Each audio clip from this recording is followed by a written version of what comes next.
અરે બાપા, આમ અચાનક મને કેવડાવ્યું હોત તો હું તેડવા આવત. હવે વાલા તમને વેણ આપ્યું તું, પછી તમને તેડવા બોલાવાય? આવી ગયો, મારા રામની ઈચ્છા થઈ એટલે આવી ગયો તમારા ઘરે. ભલે બાપા, હાલો અંદર. શું છે બટુકભાઈ? અમે ગયા તા હતાધામ, એટલે પછી રસ્તામાં તમે યાદ આવ્યા, હા એટલે આવી આવ્યા. બાકી હવે મોજમાં? હાજી બાપા. દીકરો ક્યાં છે તમારો? બસ બાપા, એ ગગાને લાવતો. આપનો જ દીધેલ છે બાપા. અરે વાલા, ઈશ્વરનો, મારા રામનો આપેલો ભાઈ. સીતારામ, પેલા તમારું ઘર બહુ નાનું લાગે છે. બાપા, આપની કૃપા થાય તો મોટું થઈ જાય.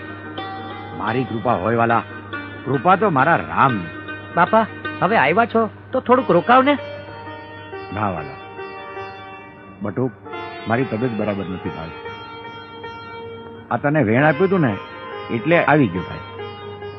મારા રામનો હુકમ થાય તો વળી પાછો આવીશ અને આપણે મોજ કરશું. સીતારામ બાપા.